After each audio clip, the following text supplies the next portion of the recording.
This is the Beast Mastery Hunter challenge. They get Tugar Blood Totem. I'd rate the difficulty of this one like a 1.5 out of 5. It's harder than Windwalker by a good amount, but it's much easier than Destruction Warlock because the CC profile is very consistent, which allows you to get into a rhythm of playing the class.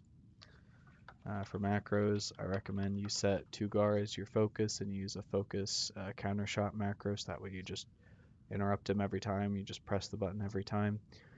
For every other fel cast, you're going to have to use Freezing Trap. The other part of your CC profile from Jormog is every time it comes up, you cast Scare Beast, and then for the next one, you stun him with Pet Stun. You can use Pet Stun on Tugar if you run into an emergency.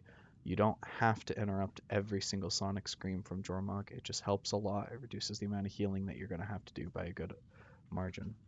As for talents, Archibald, Animal Companion, Scent of Blood, Natural Mending. Natural Mending is actually pretty important because it lets you exhilarate more, and you are going to need to do a little bit of healing in this encounter, most likely. Thrill of the Hunt is really good. Post Haste is mobility. Stomp, Aspect of the Beast is also really important. It makes your pet's leech more effective, so that way you don't have to actually sit there spamming Min Pet. Your pet will be able to heal and take care of itself. So with Jormog set as focus, your damage profile looks like mostly single target on Tugar Blood Totem. This is most of your damage. You know, if you look at the health pools, he has a lot. He has over 200,000 more HP than the worm. So you're just, even after you break the worm's armor, you're still just going to be pumping into him for a while. So I recommend just popping all your cooldowns at the very, very beginning, including Lust, and that will allow you to potentially Lust again much later on in the fight. For recommended gear, I definitely recommend the Seed Pod. Get from Nighthendra, Emerald Nightmare, 4 attempts per week, very easy to get. I recommend Dragon Spine Trophy. Don't need it. You don't need it, but there are other great trinkets. There's other Legion trinkets that are easy to get. And without further ado, let's pull. We just pop all of our cooldowns here. Get to 3 Frenzy Stacks, interrupt. We fear the worm. The crosses take a while to go up, so they're not a big deal. Alright, we're going into down phase soon. So what we're paying attention to in down phase is the worm. Alright, so, and we're also watching. You can get hit by that, and it's okay. We didn't need about that. We ran the worm through 1. And that's fine. We want to get the worm through 2 stalactites, but we're only going to get him through 1 per charge for this phase, and that's fine. The worm's coming up soon, so we want to position. And we freeze. My pet died, and that's okay. You can recover from a pet death. You just come over here. You fear Jormog. You're gonna have. Oh, luckily the aggro went on the off pet, which is good. And kill the totem. We have interrupt for this one. And we're gonna pet stun. There's pet stun. I need to exhilarate. That's why I have exhilarate. I was pressing the wrong button for exhilarate and it was causing me to turtle over and over. There we go.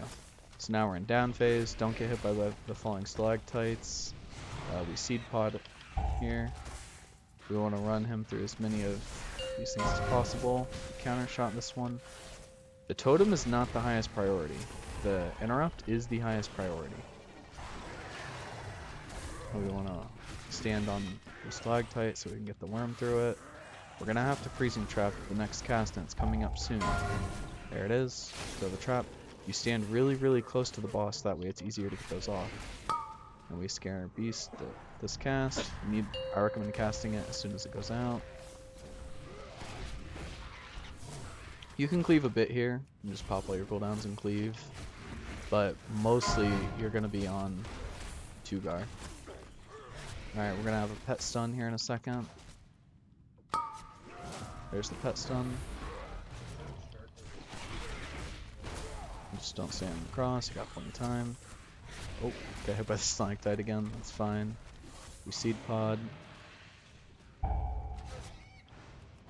We will have an interrupt for this one. There it is. That's why you recommend the Mac. You know, there's lots of nameplates there. That's why you Can't recommend the macro enough.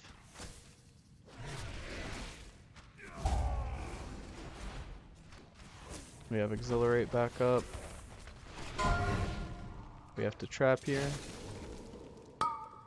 Get the Sonic Scream. We can start cleaving a little bit now. Get Fell Totem. Here, so we have an interrupt for the next cast. There it is. And we have a Pet Stun for the Sonic Scream. There it is.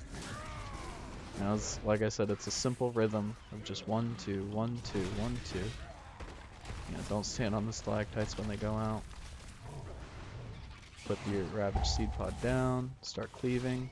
Ultimately, getting the worm through the things on the ground isn't the biggest deal in the world. We run in for the trap. Yeah, killing these things immediately is not the biggest deal in the world either. They will just die to cleave.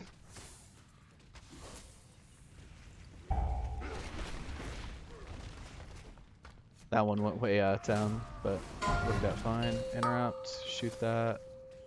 I'm gonna have to take the Sonic Scream, that's fine. We can cleave a wee bit here. But as you can see, like we still need to mostly be on Tugar. He has, you know, twice the HP that the worm does. I can Pet Stun here. I'm just gonna take the damage again. I can health pot here. Don't get hit by the falling stalactites. Put my thing now. Alright, we have interrupt for this next cast on the boss, so we're keeping an eye on Blood Totem here. There's the interrupt. And we're just doing damage to Tugar.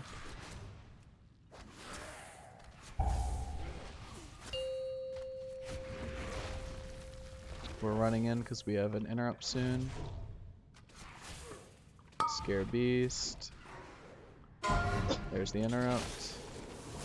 I'm all on Tugar here. Actually, I'm gonna cleave him down. I'm gonna get a bit of damage on Dormog. Because even though he has less HP than Tugar still.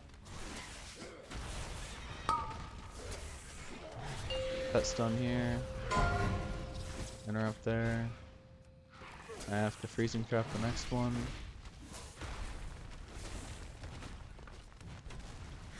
And just put down the Seed Pod. Dodge the worm. I'm gonna have to Freezing Trap here. It's coming up next global or so. There it is. You know, it's okay to do nothing for a global or two as you sit there and just prepare for the next CC you need to put out.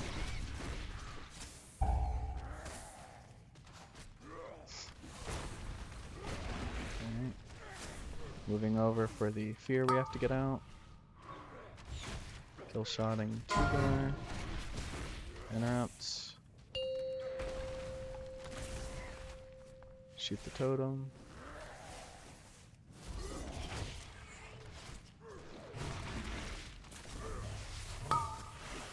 Pet Stun. Trap.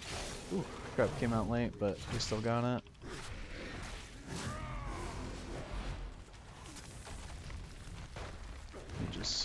Oop, not that. Seed Pod again.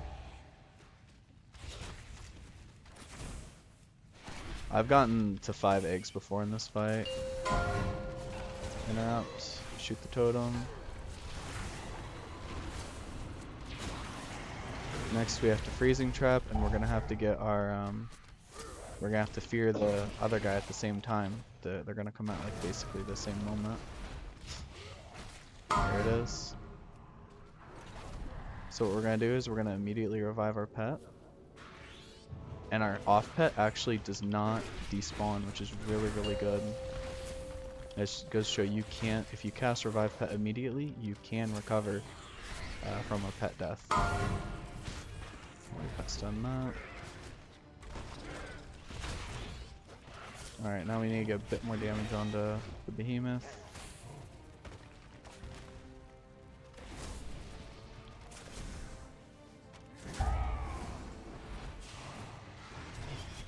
Oops, didn't mean to blast that ability. There's the trap. Alright, the boss is at 2%, so we don't want to kill it just yet. We're letting just our pet auto it. And now we're gonna cleave Tugar down as we kill the Jumlangar. That's fine, I'll let that one go out. We ideally want to save CC actually.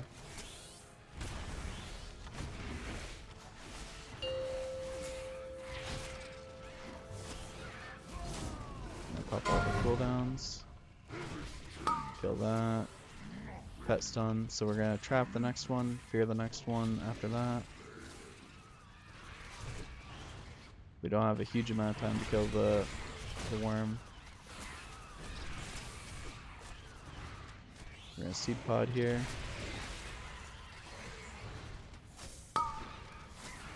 That will one-shot you if you let it go out. Didn't even have to accelerate at the end. So as long as you know what CCs you have, as long as you do your CC rotations well, you know, doing great damage is not super important. This fight can go on for 10 plus minutes, and you can get 2 lusts in and you can still kill it. I killed it the first time. There was 5 eggs out at the very end, and I still got it. So just focus on getting your CC rotation down, doing it well every single time. Even if something does go wrong, which it did, you can still recover. And if you have any questions, let me know. I got links down below for like BIS lists and macros.